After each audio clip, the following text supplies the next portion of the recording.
Sa ating pong sekretaryo ng bansa, nagpasimula ng Pasig River. Alam nyo, ito, nag-umpisa lahat ito sa kape-kape lang.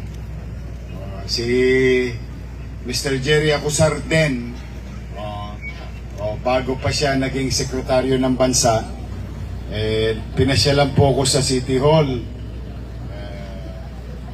At napag-usapan namin yung Pasig River, and Secretary Jerry Acusar now, Okay lang ako. and I and the team of Manila and the private sector, katulad na sinasabi ni Yusek San Juan, no? Nagsimula yan doon sa Jones Bridge. Yan. Doon nagsimula lahat yan. After nun Jones Bridge, yung pamilya Yuchenko, mapapansin nyo yung kabila, malinis. Yan, tumulong din ang pamilya Yuchenko. Sa mga taga Maynila, na batang Maynila nandito, at sa inyo mga dumadako sa Maynila, ay siguro ngayong Pasko ang iregalo natin kay Secretary Jerry. Mike. Yes. Ang iregalo man lang natin kay Sec Jerry, no? Pwede ba palakpakan natin si Sec Jerry Acusar? Kung may panahon pa nga ho, wag nyo naman ikagulat. Ang dulo nito, Marikina.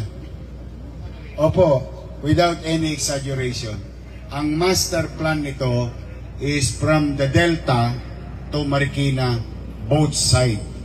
Yan ang end game nito. Kaya alam, siyempre, dahan-dahan lang, piyahit-piyahit lang. Kaya tama yung sinasabi ni Yusek San Juan, Prisco San Juan, na pag tumulong ang mga private sector, may mararating tayo. Meter by meter, inch by inch, kilometer by kilometer. So that the people, kami, lalo na, mga taga Maynila, at susunod dito yung San Juan, susunod Quezon City, and susunod at kung sino-sino pa along the Pasig River. This is, I think, if I'm not mistaken, it's a 28-kilometer riverside. Na sayang. Pag pumunta kayo sa abroad, bagay yung iba dito sa inyo, nakapunta na sa Singapore. Napakamahal, napakaganda, napaka-valuable sa buhay ng tao at sa ekonomiya, lahat ng development sa riverside. To our national government partners, and through the leadership of our director, Crystal Bagaching, sa aming tourism, ay pagbubutihin namin dito, Sec Jerry. Pagka natuloy na yung binilin mo this week, huwag kang mag-alala, lagi namin itong lilinisin at pangangalagaan ng inyong pamahalang lungsod ng Maynila. Sa atin naman mga kababayan nandito, Merry Christmas! Baka naman. Wala pa kaming chicha. Hindi pa kami kumakain. Wala pa kaming tigil kanina pang umaga. We started at 6 a.m. But Merry Christmas. More than anything else, gusto ko lang ipaalala sa inyo yung itinagubilin sa atin, hindi naman tagubilin, paalala ng ating mga magulang o nakatatanda sa atin sa nakaraan na yung diwa ng Pasko. And there are two things na lagi natin naririnig. Ewan ko kung narinig nyo rin sa magulang nyo at sa lolo't lola nyo. Ano sabi? Ang Pasko, ang diwa ng Pasko ay pagbibi. So, kung may sobra tayo, wala namang masama. Kung di naman kaya, okay lang. Pero yun ang unang diwa. Pero ang pinakamahalagang diwa, pangalawang diwa ng Pasko ay pagmamahalan. Yan, kasama sa diwa ng Pasko. Tayo, alam po ninyo, lahat tayo nang gigigil sa ginawa ng ilang individual sa pamahalaan. Mayaman, middle class, mahirap, lahat. We all agree that itong mga talipandas o gumawa ng kasakiman, no? At sukdulang talagang ikinamuhi nating lahat, no? eh dapat naman talagang managon. Ngunit, ayaw ko na mangibabaw sa atin, sasalubungin natin ng 2026, tayo-tayo, galit-galit sa isa't isa dahil lang sa pagkakahiwa-hiwalay ng kulay ng politika. No. Yang pagkakahiwa-hiwalay yan, politiko lang o makikinabang dyan. At the end of the day, yung pagsasalin-salin, sila-sila lang yan. Politiko lang yan. At the end of the day, yung kayo'y kinukulayan, ikaw ganito, ikaw ganyan, ikaw ganito, upang tayo'y maghiwa-hiwalay at kamuhian ang isa't isa. Hindi po. Ang dapat natin bigyan ng pagtuon ng pansin. Yung mga nagkasala o gumawa ng masama sa bayan, papanagutin sa mata ng batas. Tayo naman mga Pilipino, let's move on with our lives. We must continue to support each other, love each other, care to each other. Yun dapat ang mangibabaw sa atin. We should not wish our government to fail. Huwag tayong makikinig doon sa mga urot. Kasi yung mga urot, pag nagkaroon ng kaguluhan, lilipad lang yun sa abroad. Sino may iiwan?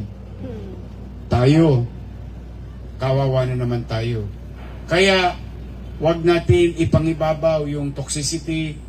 Malungkot yun nangyari. Hindi katanggap-tanggap. But we have to continue to believe that the system works for us. And we come together. Start showing care, empathy, and love to one another.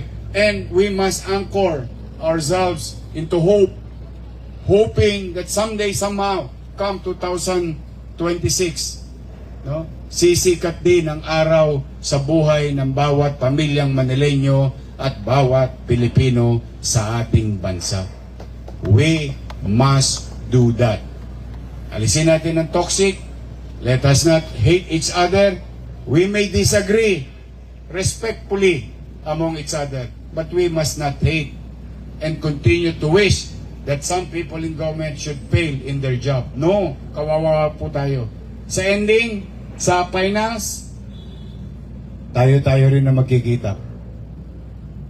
Kaya po, sana mangibabaw sa atin ang pag-uunawaan, pagkakaisa, at pagmamahalan ngayong Paskong ito at sa mga darating pang araw ng buhay natin.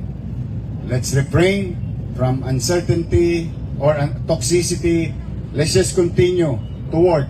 Tingnan ninyo, ilan na nakapaghahanap buhay dyan. Tingnan ninyo, ilan na nakikinabang. Tingnan ninyo, ilang mamamayan ang nalulugod sa mga gawaing pambayan ng pamahalaan. Huwag kayong mawalan ng pag-asa.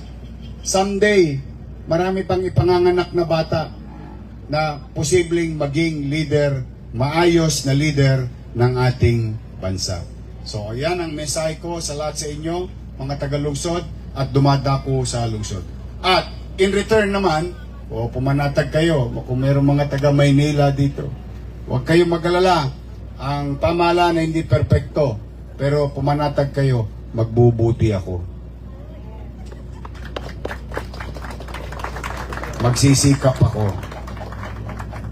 Pipilitin ko maging epesyente na kayo'y mapaglingkuran ng maayos at mapangalagaan ang katiwasayan at kapanatagan ng pamumuhay sa lungsod ng Maynila, ng mamamayan nito at mga taong dumadako sa lungsod ng Maynila.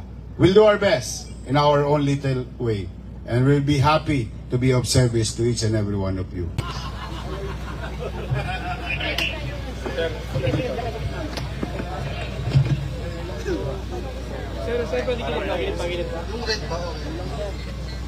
And we are also joined by our OIC Director, Crystal Bagaching from the Department of Tourism. Now, everybody, syempre we are gathered here tonight dito sa Paskong Pinoy, Paskong Esplanade, where we are having our Christmas tree lighting and fireworks display. Ready na ba kayo for our fireworks display? Parang hindi pa yung energy. Taasan natin yung energy natin, guys! Sirs and ma'am, are you ready for the countdown? 5, 4, 3, 2, 1! 10.